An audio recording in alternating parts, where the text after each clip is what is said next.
Deus permitindo, nós vamos terminar João capítulo 8. Vai ser...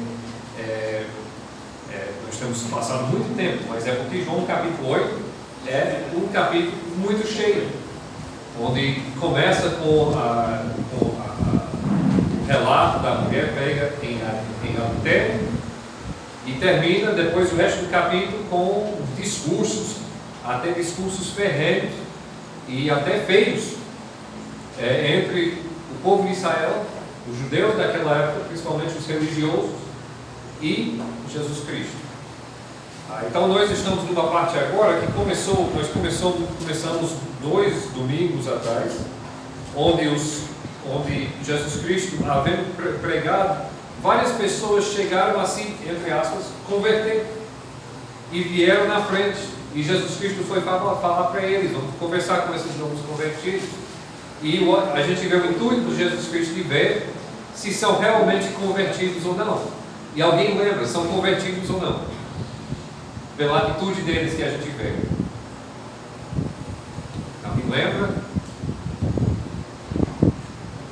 Spoiler alert, não são.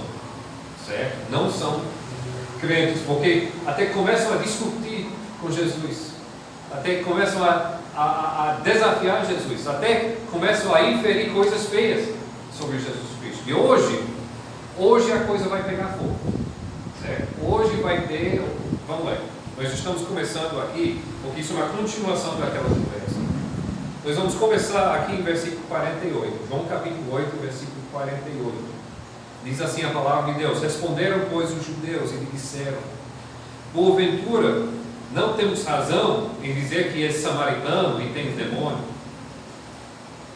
Replicou Jesus: eu não tenho demônio. Pelo contrário, honro a meu Pai, e a vós me desonrais. Eu não procuro a minha própria glória, há quem a busque e julgue.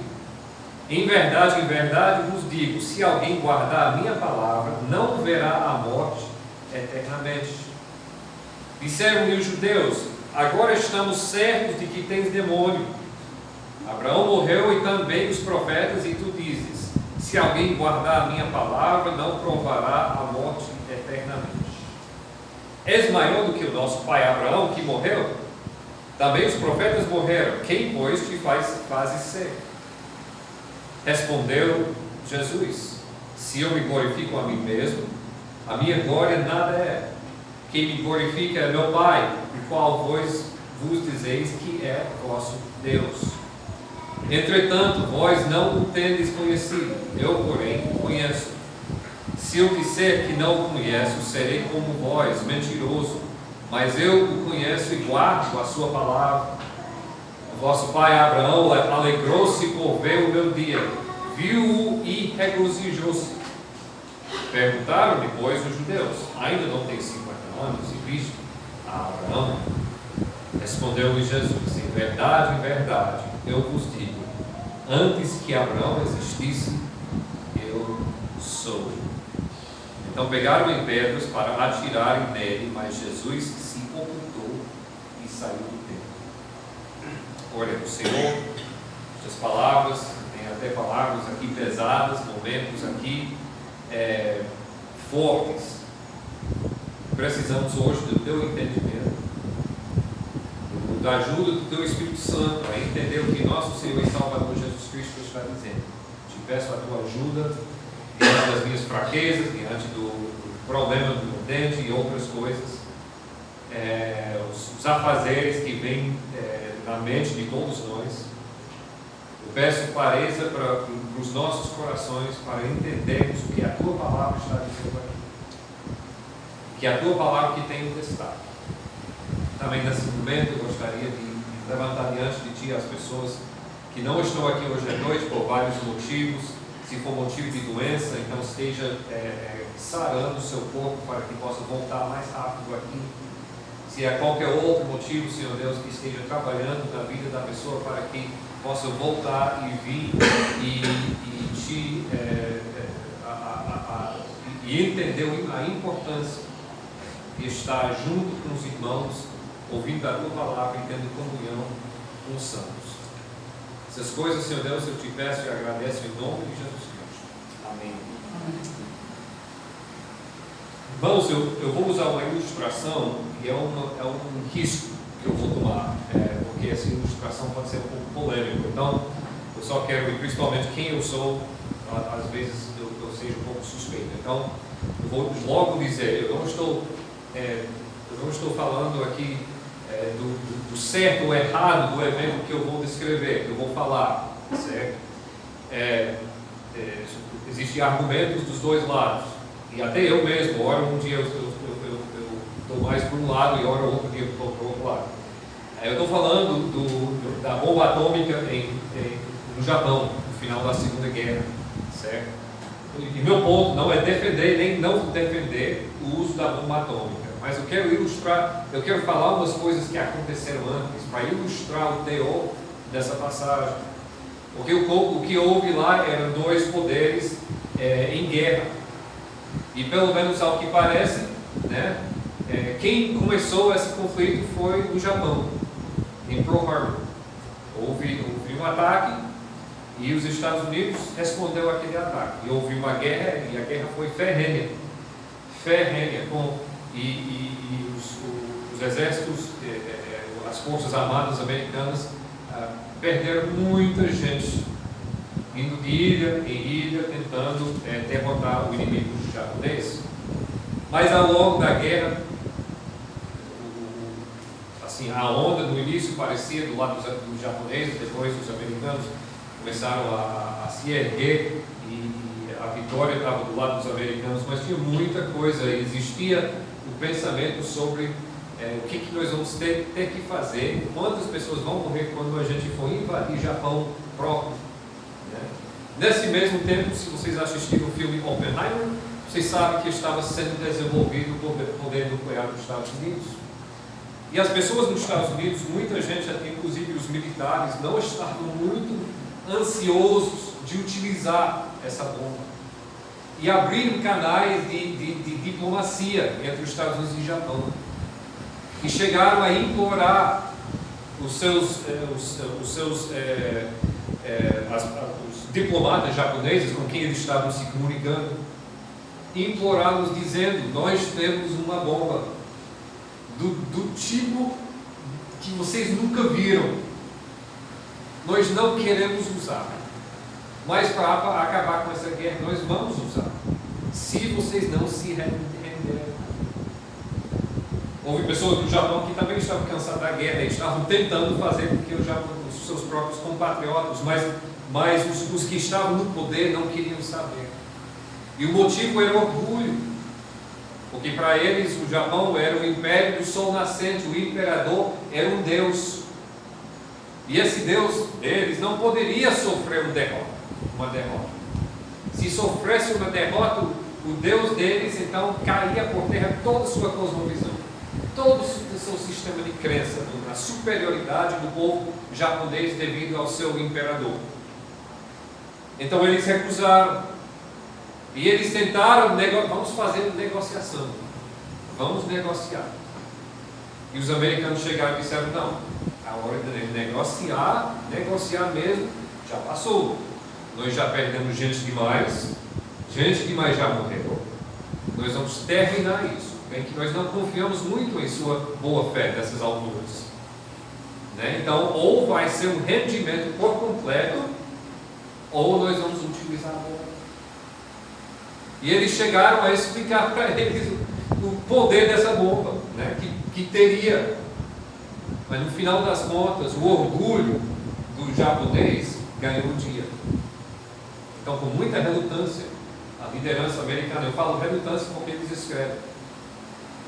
Nós temos as escritas deles. Com muita relutância, eles deixaram cair a bomba e o resultado foi o resultado que a gente tem visto.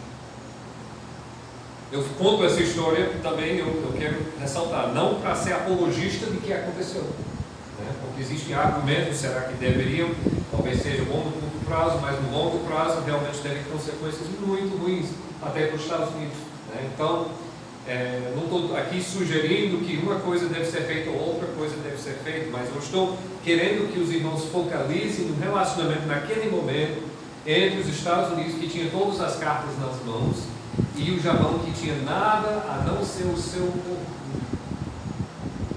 Porque esse relacionamento que nós vamos ver aqui entre o povo de Israel e Jesus Cristo. E é importante a gente lembrar algumas coisas antes de chegar nessa passagem. Primeiro, é importante lembrar que Jesus Cristo está falando no templo. Okay? Ele está no templo. Jesus Cristo está no templo. Aí nós temos que dar um passo para trás e pensar o que significava isso para o povo judeu.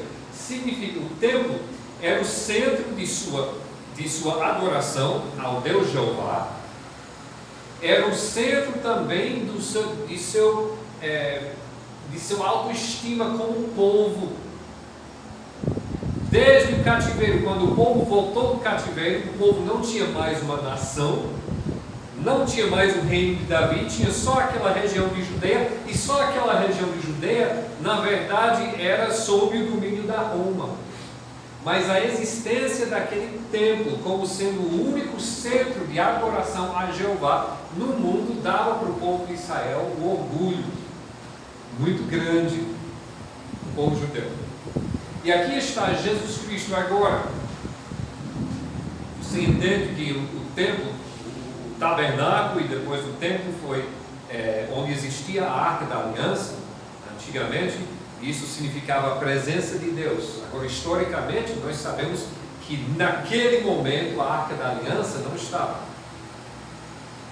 Apesar de todas as teorias de conspiração, como é que nós sabemos? Depois do cativeiro, nós sabemos que a Arca foi levada e depois nós não ouvimos falar nada da Arca de lá para cá, né? Existe, Neemias não fala, Esdras, quando eles reconstruem o templo, não fala da presença da Arca da Aliança voltando, certo? E nós temos relatos extra-bíblicos de um general romano chamado Pompeu, que foi e dominou Israel. E depois de ter dominado Jerusalém, ele entrou lá e os sacerdotes dizendo, por favor, não entre, mas ele teve muita curiosidade para saber o que era o Santo dos Santos, porque ele queria saber, né? Todo mundo queria saber o que os judeus guardavam naquele local. Aí ele entrou no Santo dos Santos e ficou decepcionado, porque ele fala, lá só tinha uma pedra. Isso foi antes de Cristo.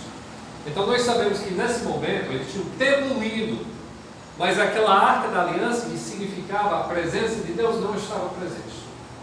Não estava lá. Mas é interessante que nesse momento, que lá, esse templo que foi construído para ser o centro de adoração de Jeová, quem está dentro desse templo nesse exato momento?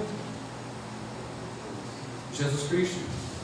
E nós vamos ver aqui Jesus Cristo, ou seja, Jeová. Então, pela primeira vez em muito tempo, os judeus têm a oportunidade de ver a presença de Deus dentro do templo de Deus. E o que eles vão fazer? Desprezar. Pior ainda, desprezar, eles vão chamar nomes feios. E nessa coisa toda, eu quero que os irmãos vejam, eu quero que vejam, porque foi isso que ficou para a minha vida. Eu quero que os irmãos vejam a relação que Deus tem para com os incrédulos e a incredulidade. Porque essa aqui é o auge de uma conversa que vem desde o meio do capítulo, onde Jesus está falando com as pessoas que têm uma forma de religiosidade, mas que são incrédulos. E veja a maneira em que Deus trata os incrédulos nessa situação. Primeiro, nós vamos falar de 4 maneiras aqui que Deus trata a incredulidade. Primeiro, nós encontramos em versículos 48 e 51. Presta atenção. Responderam, pois, os judeus e disseram-lhe: não dizemos nós bem que tu és samaritano e tens demônio? Dizendo para Jesus Cristo, primeiro associando Jesus Cristo com o grupo mais desprezado da época por eles. Nós temos falado bastante, desde João capítulo 4 para cá, sobre os samaritanos. E depois dizendo que Jesus Cristo teria um demônio. Tamanha prepotência. E esse é o grupo, lembra que esse é o grupo de pessoas que havia, entre aspas, crido em seu nome, crido em sua palavra. Responderam, pois, os judeus disseram: não dizemos nós bem que és samaritano e não tens demônio, e que tens demônio? E Jesus respondeu: eu não tenho demônio. Interessante que ele não responde à questão de samaritano. Ok? Porque para ele, samaritano não era o insulto. Lembra que ele investiu tempo para evangelizar os samaritanos. Então, para ele, isso não foi um insulto. Mas ele diz: eu não tenho demônio. Diz: antes honro a meu Pai, e vós me desonrais. Eu não busco a minha glória. Há quem a busque e julgue. Essa próxima frase é chave. Aqui ele vai dizer o teor da próxima parte aqui.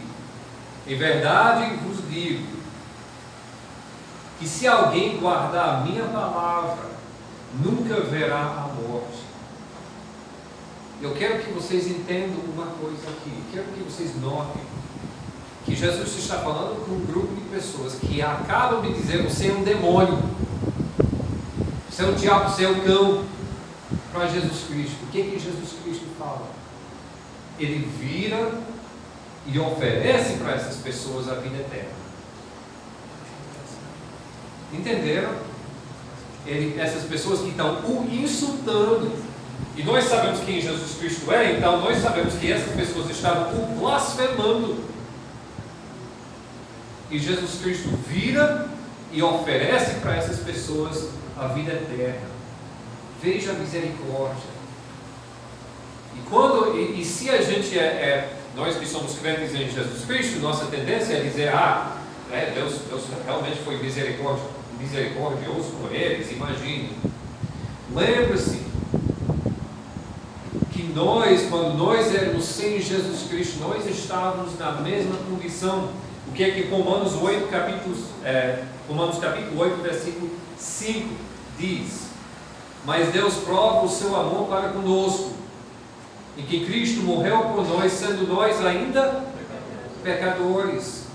Logo, muito mais agora, sendo justificados pelo seu sangue, seremos por ele salvos da ira. Versículo 10. Olha. Porque se nós, sendo inimigos, fomos reconciliados com Deus pela morte de seu Filho, muito mais estando já reconciliados, seremos salvos pela sua vida. Nós, sendo inimigos, todos nós estávamos naquela condição. Eu lembro de uma classe de teologia que eu assistia lá no seminário, lá nos Estados Unidos, e o professor estava falando de alguma heresia, eu nem lembro qual foi, mas era uma heresia que tinha umas crenças estranhas e até de blasfêmia, coisas assim. E quando o professor falou, como é que eles podem? Como é que pode? E realmente essas coisas devem chocar. Mas um dos meus companheiros disse: olha, gente, é porque eles estão mortos, eles estão cegos e são inimigos de Deus, do jeito que nós éramos antes de ser crentes em Jesus Cristo. Do mesmo jeito.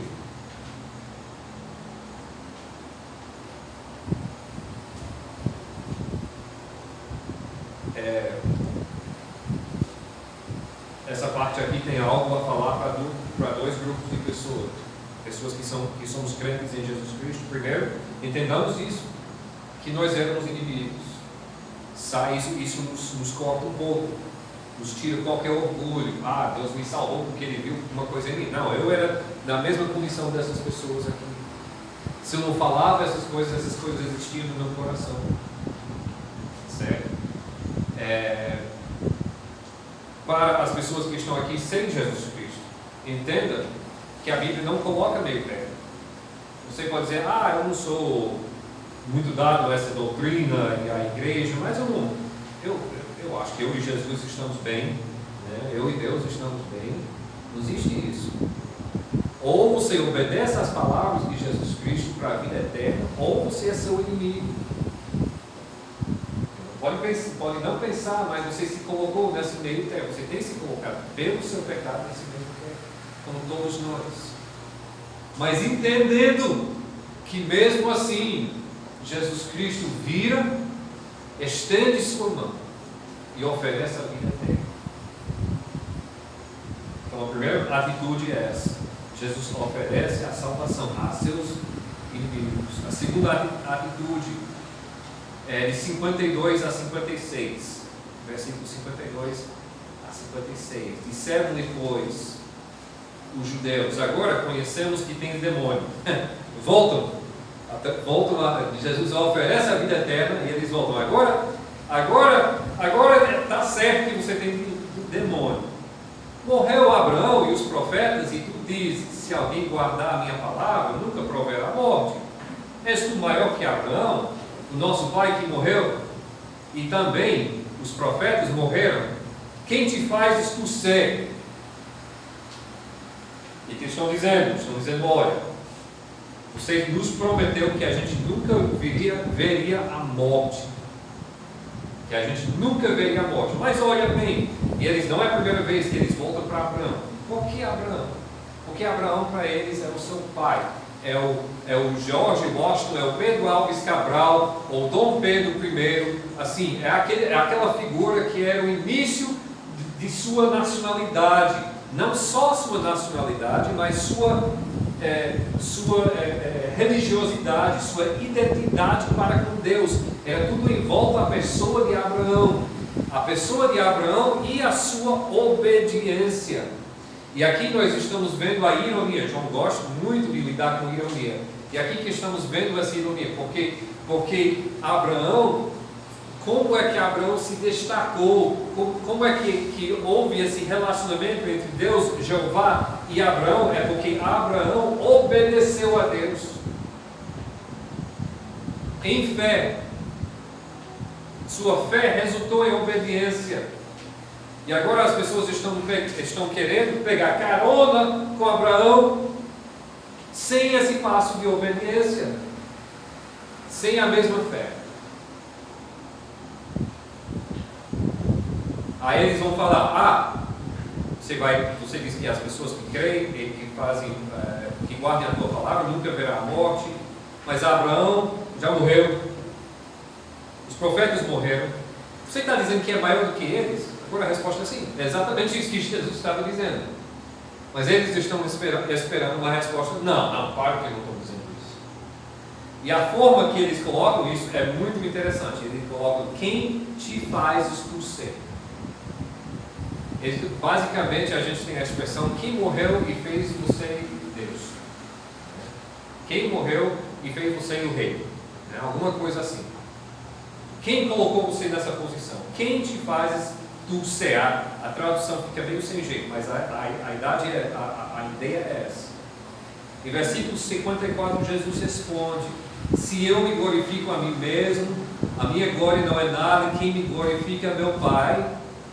Aqui ele diz, ele responde a pergunta: quem me colocou nessa posição foi o Pai, e esse Pai é qual dizeis que é o vosso Deus. Quem seria essa? É Jeová, no hebraico Yahweh, o Deus da aliança de Israel, o vosso Deus, o Deus que você adora, que é a tua identidade, que vocês dizem que são servos deles, é Ele que me colocou nessa posição. É Ele que me dá a autoridade de dizer que se você guardar a minha palavra, nunca verá a morte. É Ele. E veja bem, Jesus Cristo também, Ele dá a troca, Ele não fica só na dele. Eles vão chamar Ele de demônio. Ele diz: vocês dizem que é o vosso Deus. Qual a implicação disso? É da boca para fora. Vocês falam que é o seu Deus, mas não é. E vós não o conheceis. Palavras pesadas para esses judeus. Vocês não conhecem Ele.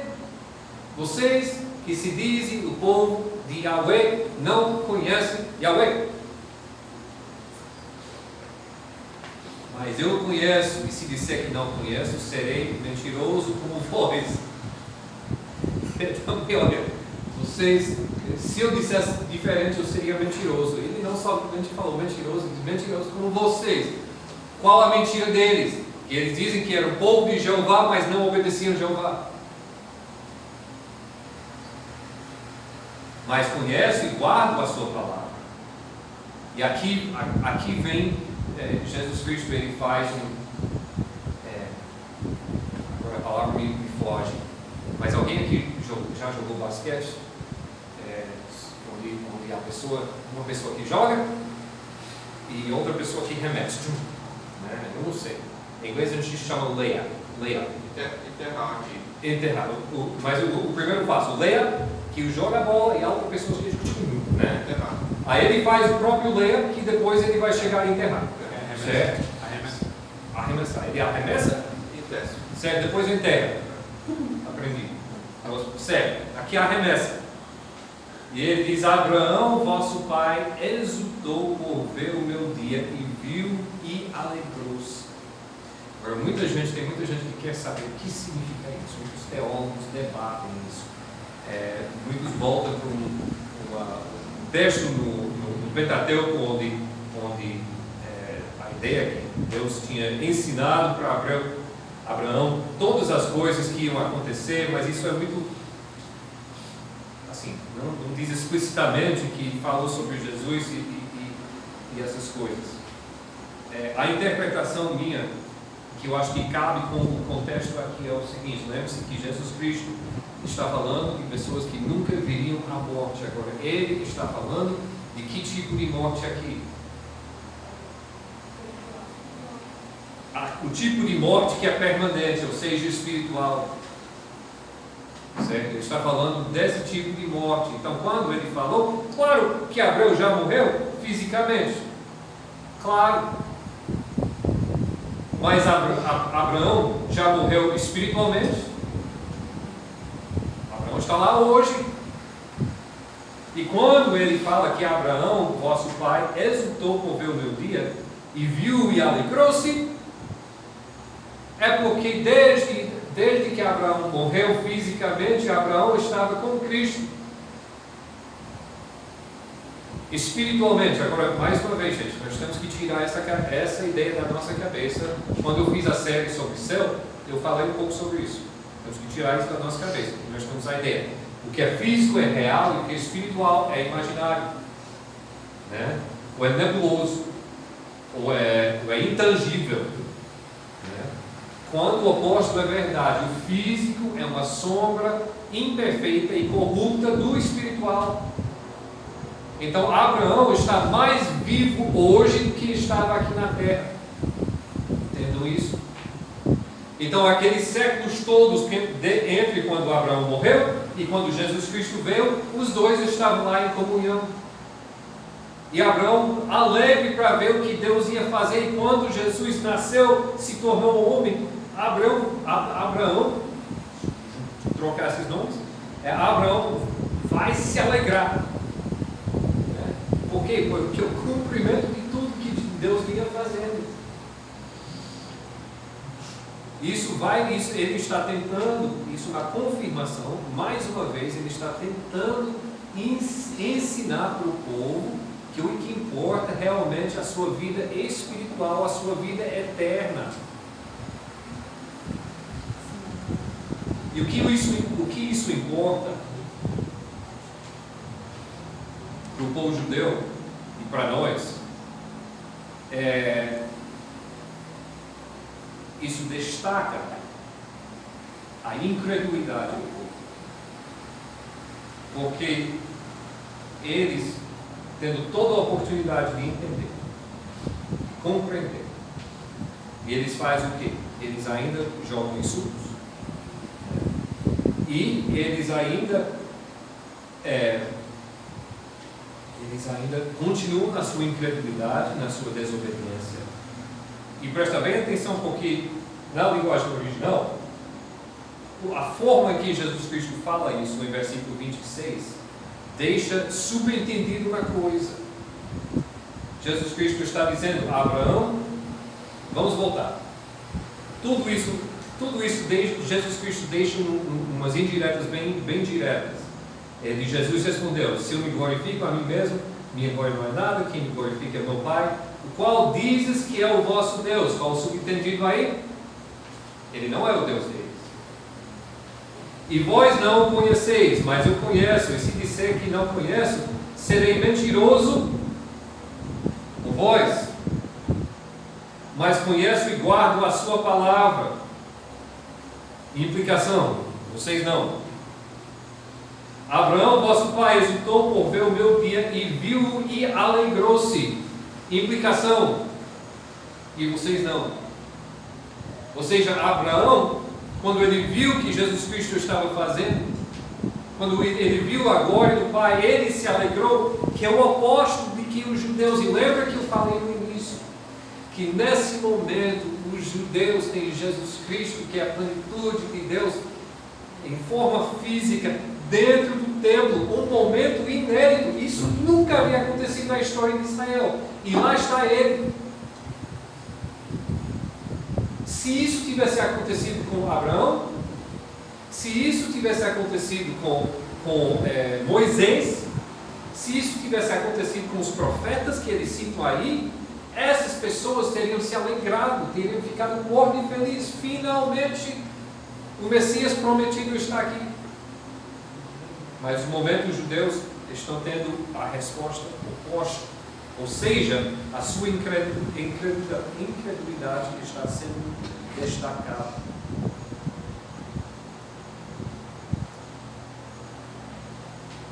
Quando as pessoas são confrontadas com o Evangelho, deixa eu dizer, para as pessoas serem confrontadas com o Evangelho, precisam ser confrontadas com o seu pecado, com as formas que têm ofendido a Deus. Todo santo dia. Com a forma em que estão se colocando diante do juízo de Deus, da forma que alguém se coloca, um doido se coloca no trilho da linha férrea, diante de uma locomotiva chegando a todo vapor. Dessa mesma forma, a loucura que o pecado faz. Isso que Jesus Cristo está fazendo aqui, vez após vez, destacando a sua incredulidade e destacando o porquê que não estão recebendo o que ele falou da vida eterna, por causa de sua incredulidade. Então nós temos primeiro, Jesus oferece a vida eterna. Segundo, Jesus, a segunda maneira, ele destaca a incredulidade. O irmão, antes que eu corri para a farmácia, o irmão, a dor estava tomando conta da minha cabeça, mas eu acho que ele falou sobre olhar no espelho. Né? O espelho nos mostra coisas desconfortáveis. No caso dos irmãos, talvez não, mas quando eu olho no espelho, ele me mostra coisas desconfortáveis, que eu não gosto de imaginar que existe. Aí eu olho no espelho e isso acaba com a minha imaginação, sabe? Jesus Cristo está fazendo isso. O povo aqui se imagina religioso, se imagina privilegiado espiritualmente, por causa de sua descendência de Abraão, se imagina santo, se imagina pessoas boas. Jesus Cristo está colocando: olha, vocês não são servos de Deus, vocês são incrédulos, vocês são mentirosos, e vocês são destinados à morte se não mudar. Qual a solução disso? Versículo 57, disseram-lhe, pois, os judeus: ainda não tem 50 anos e viste Abraão? Esse veio Jesus, essa passagem é fantástica. Eu fico arrepiado cada vez que eu leio isso. Disse-lhe Jesus: em verdade vos digo que antes que Abraão existisse, eu sou. Não eu era. Ele não está dizendo eu sou muito velho. Você vai ver que eu pareço. Não está dizendo isso. Está dizendo antes que Abraão existisse, eu sou. Em grego está escrito no texto, João escreve em grego, então ele usa a palavra ego emi, Mas Jesus não estava falando em grego nesse momento, ele estava falando no hebraico, provavelmente no templo em hebraico, talvez em aramaico, mas são línguas bem tipo espanhol e português, bem relacionadas. E aqui seria nas duas a mesma coisa. O povo judeu ia compreender o que ele estava dizendo. É que Jesus Cristo estava se identificando não apenas como um associado, um servo de Yahweh, ou de Jeová, mas de Jeová em si mesmo, de Yahweh. Gênesis capítulo 3. Vamos abrir para Gênesis capítulo 3. Nós estamos voltando no tempo do livro, no tempo de Moisés, o tempo em que não Gênesis 3, eu coloquei Gênesis, mas eu acho que é Êxodo 3. Gênesis. Êxodo capítulo 3. O tempo de Moisés, o tempo em que Deus está preparando livrar o seu povo, Israel, do escravidão do Egito. E isso é significativo, porque aqui Deus usa esse nome para se identificar. Moisés chega e eles falam: quem falou contigo? E aqui vamos para Êxodo 3 e 14.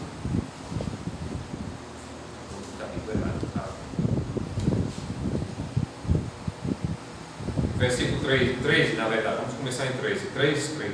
Êxodo 3. Diz Moisés a Deus: eis que quando vi aos filhos de Israel, me disse: o Deus de vossos pais me enviou a vós outros, e eles me perguntarem qual é o seu nome, que lhes direi?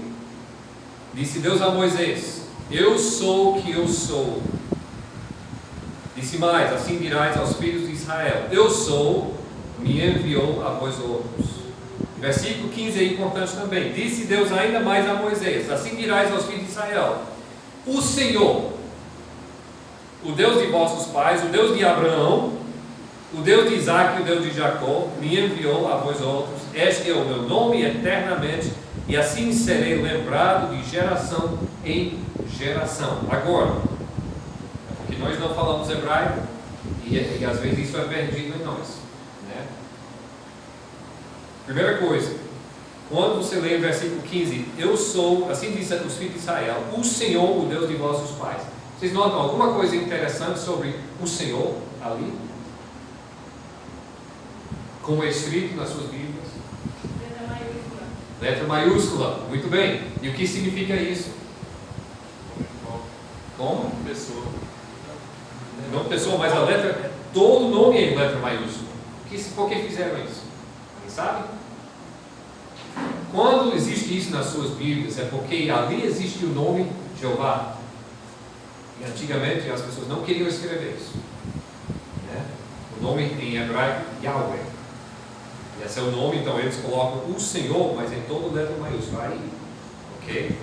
Primeira coisa importante. Segundo, é importante a gente entender que o nome eu sou, a conjugação do verbo eu sou, e o nome Yahweh são formas da mesma palavra. São dois tempos do mesmo verbo. Nós temos eu sou, e Yahweh tem a ideia de ele é, ou aquele que existe, ou aquele que faz existir. Certo? Todos esses significados. Então, todos os outros nomes dos deuses ao redor eram algum atributo, algum nome próprio, mas Deus é que existe e faz existir. E quando ele se refere a si mesmo, não é ele é eu sou. Então ele está lá para libertar o povo de Israel do escravidão no Egito. E Moisés diz: quem é que eu vou falar que está falando comigo? E ele diz: você vai dizer eu sou. E Yahweh, Jeová, o nome de aliança do povo que volta. E ele volta a referir a Abraão. Passa a fita para frente, agora nós estamos aqui em João, e Jesus Cristo está lá. E ele está lá para fazer o que exatamente? Libertar o povo de escravidão, do pecado e da morte. E os judeus perguntam em tantas palavras: um certo xingamento: quem é esse que está falando com a gente? E Jesus responde: não que eu sou me enviou. Mas ele responde: antes de Abraão, eu sou. Existia antes de Abraão. Por isso que os testemunhos de Jeová odeiam esse versículo. Eles retraduziram na sua Bíblia e eles tentam esquivar. E se você quiser cortar a conversa do testemunho de Jeová na sua boca, vá para esse versículo. Porque não só a palavra eu sou, mas como a gente tem visto, todo o contexto aqui aponta para o fato que Jesus Cristo está dizendo que Ele é o Deus de Abraão, de Isaac e Jacó. Ele é o Deus da aliança de Israel. E tem outro detalhe: os judeus sabem exatamente o que ele está dizendo, não creem, mas eles sabem. Como é que nós sabemos que eles sabem?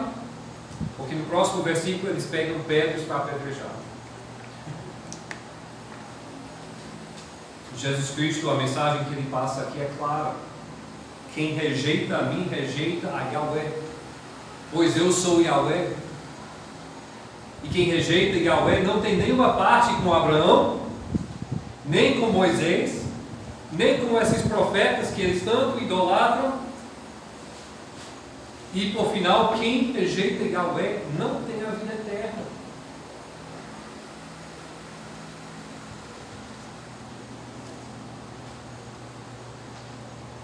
Nós, como crentes dessa mensagem que nós pregamos, ou que devemos estar pregando, salvação somente por Jesus Cristo. E os amigos que estão aqui, que são aqui descrentes, olha, é essa mensagem da Bíblia, é a mensagem do próprio Jesus Cristo aqui.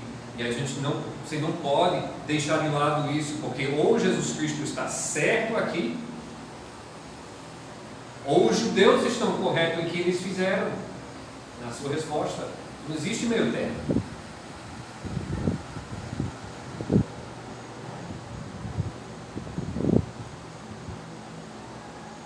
Agora, nessas histórias, a gente gosta de ter um final feliz, né? Mas aqui não tem. Nessa passagem não tem. Porque a gente estamos falando aqui de maneiras que Deus trata com os incrédulos. A gente vê Jesus estendendo a sua mão. A gente vê Jesus apontando a necessidade por causa do pecado. A gente vê Jesus Cristo claramente se identificando como não somente o meio da salvação, mas poderoso para fazer justamente o que ele está dizendo, porque ele é Deus. Qual foi a resposta, qual foi a reação em versículo 59? Então pegaram em pedras para atirar nele, mas Jesus se ocultou e saiu do templo. Essa frase é pesada. Eu nunca tinha visto isso até que eu comecei a estudar essa passagem. Essa frase, mas Jesus se ocultou e saiu do templo. Comecei a pensar dessa forma quando li o que Agostinho tinha a dizer. Os nossos amigos católicos chamam de Santo Agostinho. Se Agostinho soubesse, ele ia ficar agoniado. Mas o Agostinho, ele falou o seguinte, ele diz: como homem, Jesus foge das pedras, mas ai daqueles de cujo coração de pedra Deus foge. Os judeus naquele momento pensaram que pelo menos nós conseguimos tirar esse doido, esse herege, esse endemoniado deles, do templo. É uma vitória. Mas na verdade seria a sua maior derrota, porque quando é um tema que nós vemos ao longo da história da Bíblia, quando nós fazemos uma pequena propaganda nas quarta-feiras à noite, nós vamos começar a falar sobre vários temas e eventos do Antigo Testamento, e a gente vai ver isso vez após vez após vez. A ideia de que chega mais cedo ou mais tarde, o nível de pecado, o nível de incredulidade chega ao seu limite e Deus se ausenta. E no momento quando Deus se ausenta, o homem fica feliz, porque, puxa, é isso que eu queria. Mas logo descobre que é a pior coisa que poderia acontecer aconteceu em Éden. onde houve plena comunhão com Deus, e o homem se rebelou e houve aquela separação. E a gente vê vez após vez, inclusive, não sei se vocês notaram, mas no nosso texto da leitura bíblica hoje, são 78, de 59 a 60. Vocês leram essa parte?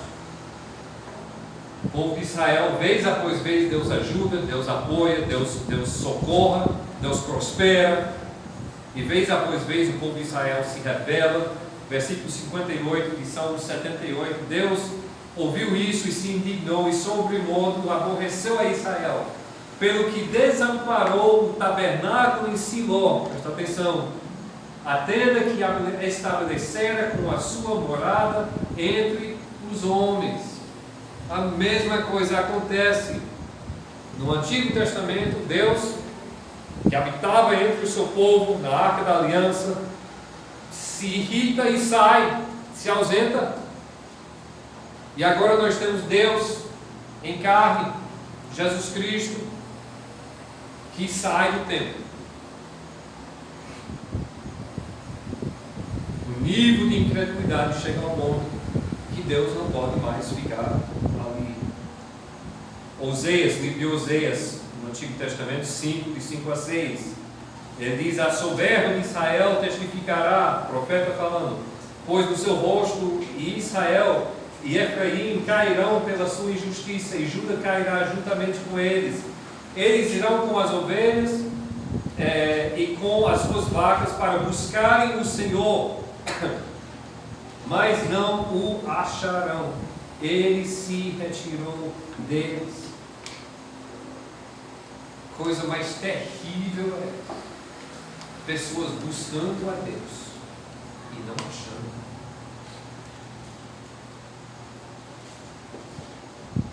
O coração do homem pode ficar num estado tão duro que não deseja mais buscar Deus, que prefere ficar no seu pecado. Passando para o Novo Testamento, em Romanos 1, 24 a 28, texto clássico que fala certo sobre isso, diz: pelo que também Deus os entregou às concupiscências do seu coração, a imundícia, para desonrarem o seu corpo entre si, pois mudaram a verdade de Deus em mentira e honraram e serviram mais a criatura do que o Criador, que é bendito eternamente. Amém. Pelo que Deus os abandonou às paixões infames. Se você quiser um lema para a nossa sociedade, é este. Isso deve nos dar um grande medo pela nossa sociedade, pelo que Deus os abandonou às paixões infames. Porque até as suas mulheres mudaram o uso natural, no contrário à natureza, e semelhantemente também os varões, deixando o uso natural da mulher, se inflamaram em sua sensualidade uns para com os outros, varão com varão, cometendo torpeza e recebendo em si mesmos a recompensa que convinha ao seu ego. E hoje em dia fazem isso e se chama de quê? Orgulho. Orgulho. Essa semana vai ter um desfile de quê? Orgulho. Orgulho de pecado. E como eles não importaram de ter conhecimento de Deus, assim Deus os entregou em um sentimento perverso para fazer coisas que não convêm.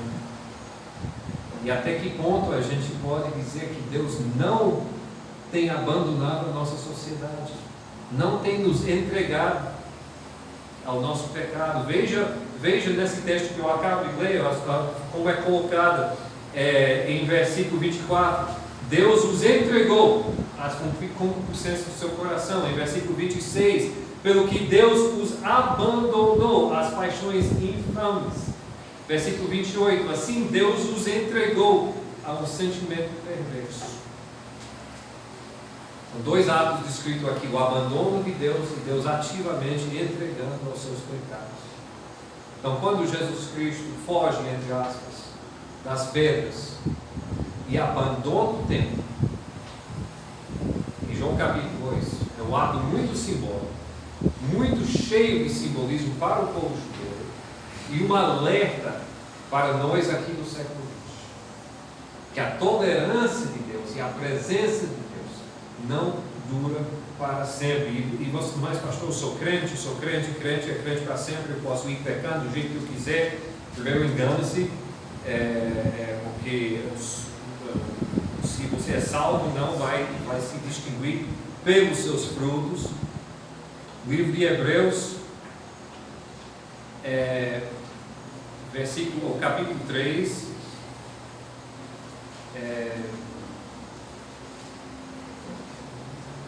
agora eu estou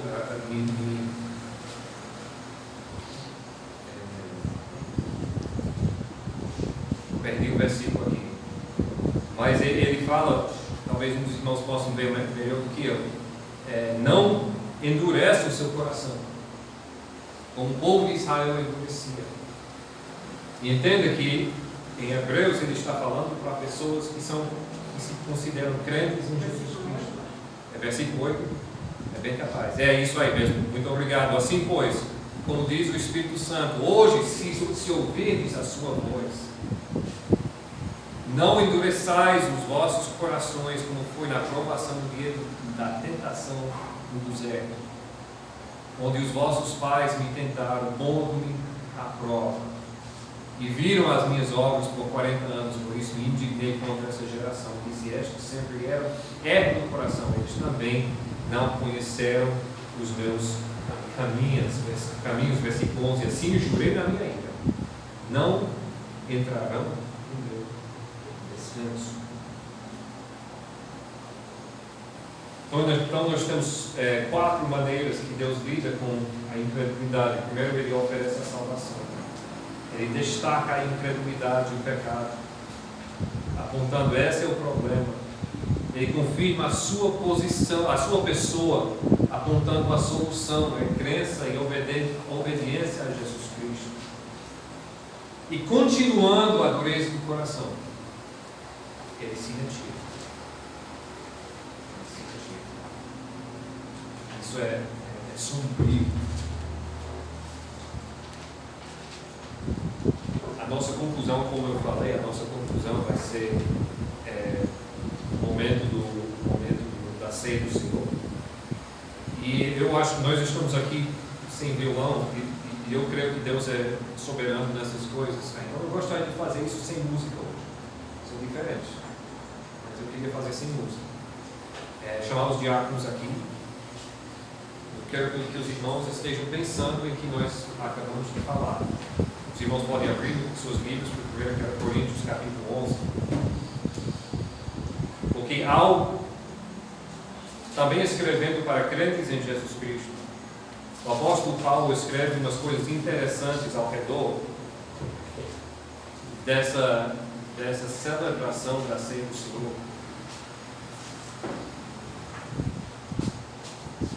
Versículo 26, ele diz: porque todas as vezes que comerdes este pão e beberdes o cálice, anunciais a morte do Senhor até que ele venha.